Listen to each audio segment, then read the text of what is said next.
right now on Justice. The poorest places in our country will know safety and peace again. Law and order in America. How do we get it back? I'll ask Donald Trump myself, live right here tonight. And you can't miss it. What do you have to lose? Look, what do you have to lose? Then, the creator of the movie Hillary's America, Dinesh D'Souza, with some eye-opening facts about the history of the Democrat Party. The history the Democrats don't want you to know. Then, they call him the ugly American. I personally think he's rather good looking. But what should happen to Ryan Lochte? Street justice for the world's most notorious swimmer. Should he sink or swim? I ask about Ryan Lochte and get some pretty amazing answers. If he lies to the police, they should hang him. Death penalty. Where are you from? Let me guess. You don't have to guess. Already you know. I do know. I love you. Justice starts now. Breaking tonight, Donald Trump about to join me for a live conversation. Hello and welcome to Justice. I'm Judge Jeanine Pirro. Thanks for being with us tonight. And now my opening statement. You know, Democrat-inspired government support for the last century has become the most abusive form of suppression and oppression in our inner cities. It is keeping African Americans and minority communities from attaining not only the American dream, but a normal, safe, secure, and productive life. A supposed well-intentioned support system is chaining our minority communities to an intergenerational cycle of poverty, dependency, and depression. Now, I've spent more than 3 decades in the criminal justice system, watching crime, drugs, and gangs ravage our inner cities, drawing no distinction between children, the weak, and the elderly. But I have never heard anyone, especially someone running for office, have the audacity, the tenacity to turn a paradigm upside down the way Donald Trump did this week. It's time for our society to address some honest and very, very difficult truths. The Democratic Party has failed and betrayed the African American community. Democratic crime policies, education policies, and economic policies have produced only more crime, more broken homes, and more poverty. Is he right? Let's take a look. When Barack Obama and Hillary Clinton talk about the racial divide, they neglect to talk about the fact that 58% of young African Americans do not have jobs. That in fact they are worse off since an African American president took office.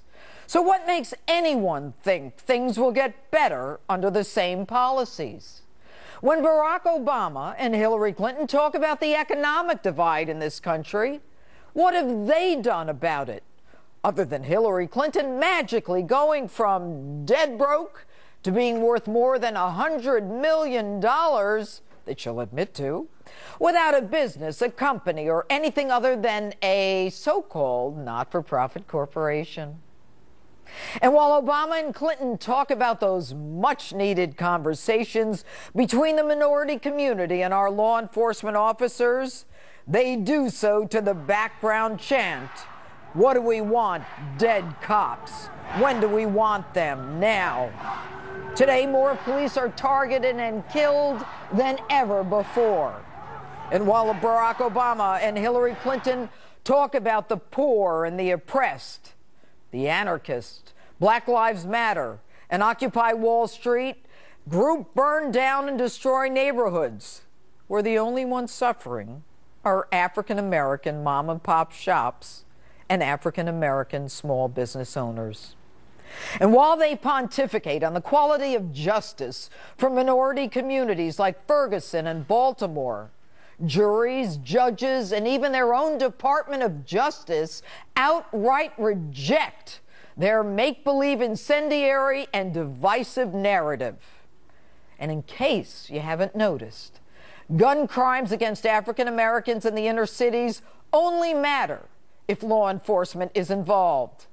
African American deaths, even of children, on playgrounds on the south side of Chicago, just don't get the same outrage. And when this duo talk about the quality of education that young African American and minority children need to compete, they force an education bureaucracy and the unions that in turn support them, selling slick ads, while children in those communities drop out or fail on those families. No vision to help children like the lucky few who have experienced the voucher system or school choice that allows them to break the bonds of the inner city and soar their way to success. Now take a look at these cities populated by the minority community, where murders are on the rise, where poverty is the norm, where guns are seen as the only form of protection, crime is the only way out, where hope is non-existent. And ask yourselves, who is running these cities? Democrats. Take a look at the numbers. Chicago has had a Democratic mayor for the last 85 years. St. Louis, 67 years. Newark, 109 years. Milwaukee, 108 years. Baltimore, 49 years. And D.C., 41 years. All major cities, all where murders go up. Folks, if something just doesn't work time after time, over and over, what does it tell you? Should you keep going with it? Should you do it again? You know what? I can't say it any better than he can. What the hell do you have to lose? And that's my opening statement. Tell me what you think on my Facebook page or Twitter. Hashtag Judge Jeanine. And now, in a Justice exclusive, Republican presidential candidate Donald Trump joins me by phone. Good evening, Donald. Hello, Jeanine. You have had a banner week. I don't know how you do it, but you have given at least 4 or 5 major speeches. You have been to Louisiana. You just gave a speech this afternoon. And I couldn't help but focus on your Tuesday speech because it's my wheelhouse. So I want to ask you, do you believe that there is any chance for the inner cities to survive in light of where they are today?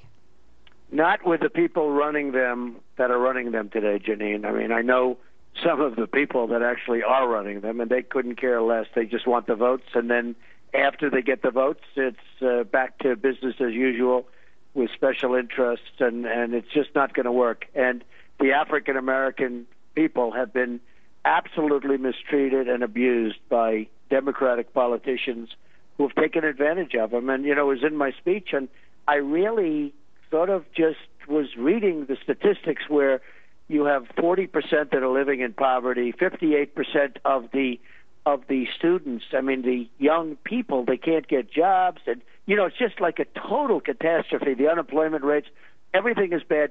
No health care, no education, no anything.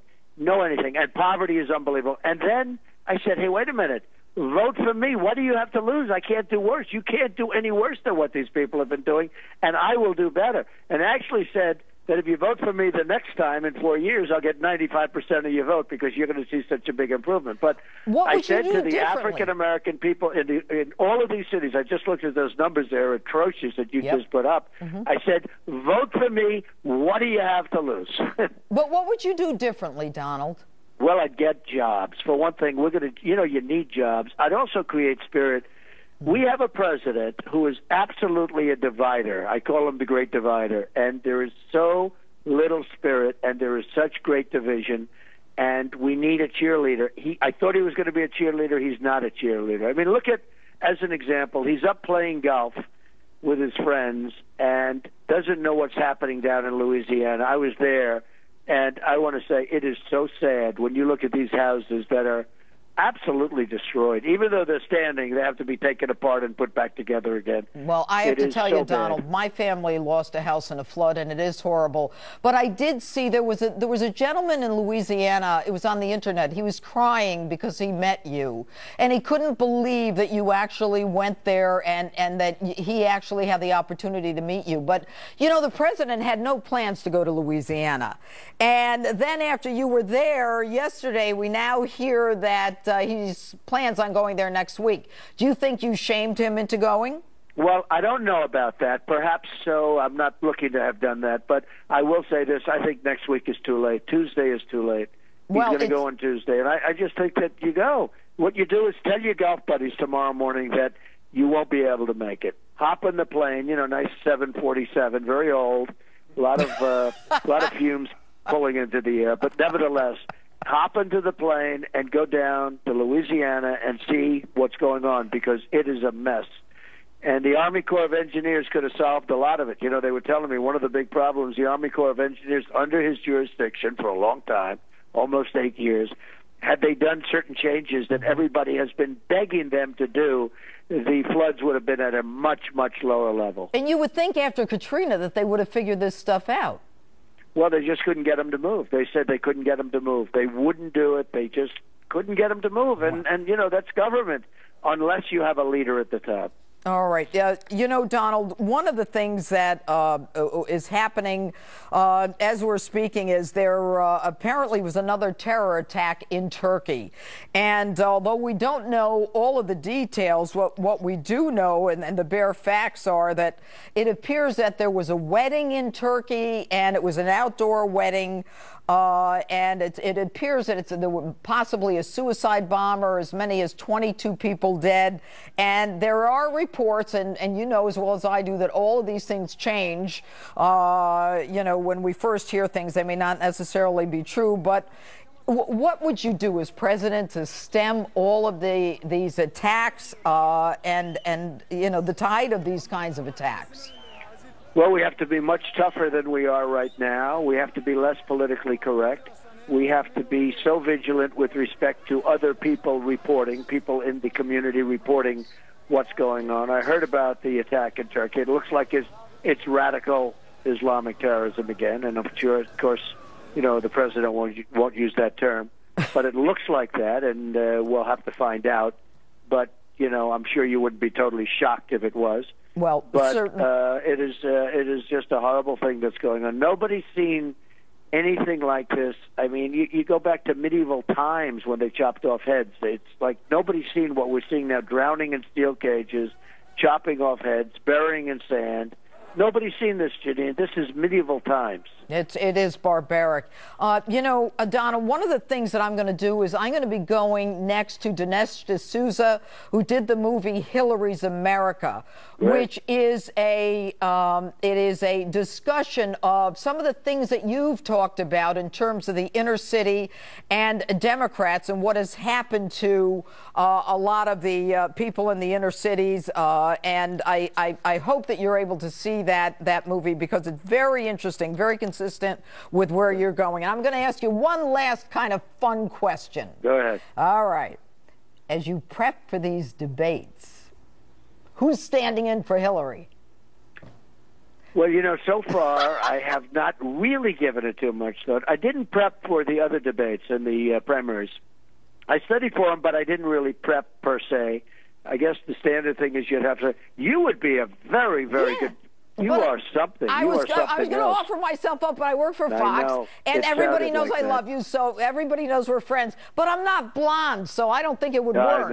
I know. That's Plus, right. I don't wear pantsuits. But we'll get somebody, I guess. But you know, the main thing is, I just think it's something we have to win. We have to win that election, or we're not going to have the judges. You know, the justices of the Supreme Court, by and of themselves, is such a big factor in this election, and it's a factor that some people talk about a lot because they know how important. Other people don't know about it. But you will have, Justice Scalia, who that was unexpected, but all of a sudden, before you even start, you're picking one. But it could be as many as 4, could even be as many as 5 during a 4-year term, probably the most ever for a Very president important. for a 4-year term. So Very important. we will work hard, and we will do a job, and we will make America great again. All right, I want to say one more thing. This is just coming across. LA Times poll, Trump takes a 0.5 point lead over Clinton. Oh, wow, that's very So good. you have had a banner week after That's a very rough couple of weeks. Well, I don't know. The press gave me a rough couple of weeks. They'll take what I say, and they will change it and totally cut it up and dice it up and then study it for 3 days. Yeah, but you know what, Donald? Very dishonest. Just keep doing what you did this week. You hit it out of the park. I will, Janine. All I right. will. I Donald promise. Trump, thank you so much. Thank you very much, Janine. All Thank right. you.